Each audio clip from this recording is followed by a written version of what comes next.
On July 5 of 1875, the Independent Order of Pallbearers Association, that's a post-war organization of black Southerners, they met to advocate an improvement to their economic condition and also to gain equal rights for all citizens. They had a peculiar speaker that day, and he came to the platform after being given a wreath of flowers as a memento of reconciliation. He said, "I will say to you and to the colored race that men who bore arms and followed the flag of the Confederacy are, with very few exceptions, your friends. I have an opportunity of saying what I've always felt, that I am your friend. For my interests are your interests, and your interests are my interests. We were born on the same soil. We breathe the same air, and we live in the same land. Why then can we not live as brothers? I will say that when the war broke out, I felt it my duty to stand by my people. And when the time came, I did the best I could and don't believe I flickered. I came here with the jeers of some white people who think that I'm doing wrong.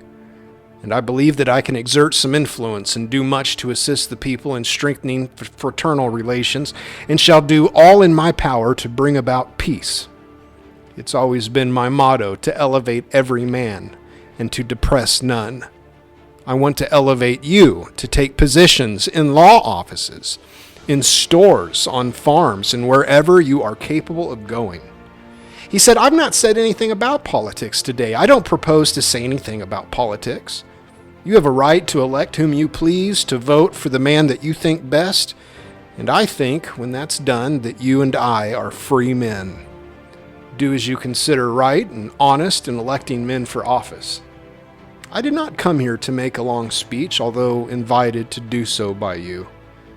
He said, "I'm not much of a speaker, and my business prevented me from preparing myself. I came to meet you as friends and welcome you to the white people.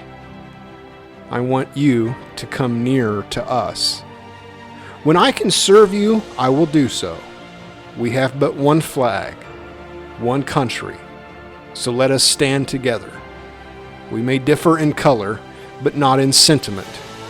Use your best judgment in selecting men for office and vote as you think is right."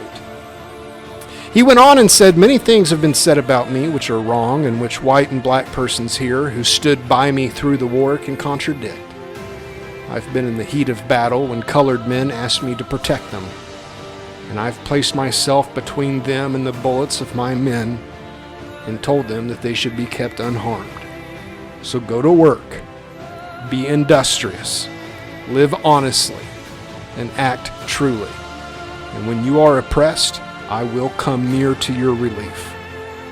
I thank you, ladies and gentlemen, for this opportunity you've afforded me to be with you, and I assure you that I am with you in heart and in hand." And that, my friends, was General Nathan Bedford Forrest, one of the founders of the Ku Klux Klan, who had seen the error of his ways and sought to reconcile with the black people who were eager in turn to reconcile with him. They held that meeting in honor of General Forrest, as he promised them his undying attention as fellow human beings. And he said, "I want to elevate you to take positions wherever you want to go, because after all, we were born on the same soil, we breathe the same air, and live in the same land." Now, if that was a former member of the Ku Klux Klan, and a prominent, if not one of the bravest, Civil War generals who fought for the Confederacy, as we now tear down his statues, this meeting between former slaves and a Confederate slave-holding general and founder of the Klan, or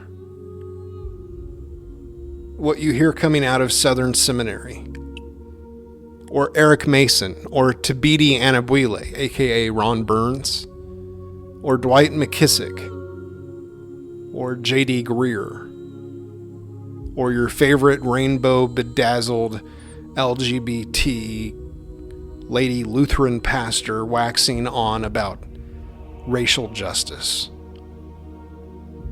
The fact is, we have quite a bit to learn from the Civil War.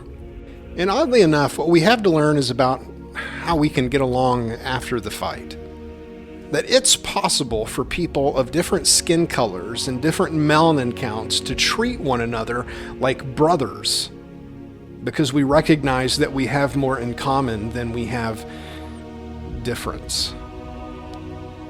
And yet today, because of critical race theory, Martin Luther King's dream has been spit upon and treated as though it itself is a racist presumption.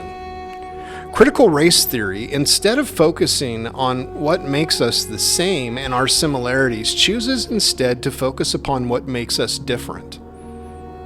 And that's why men like General Nathan Bedford Forrest are the true civil rights heroes, as they modeled reconciliation after that long and deadly war.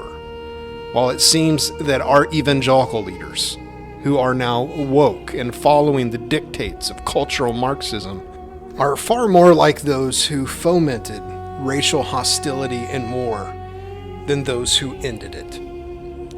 Thanks for listening to Polemics Report.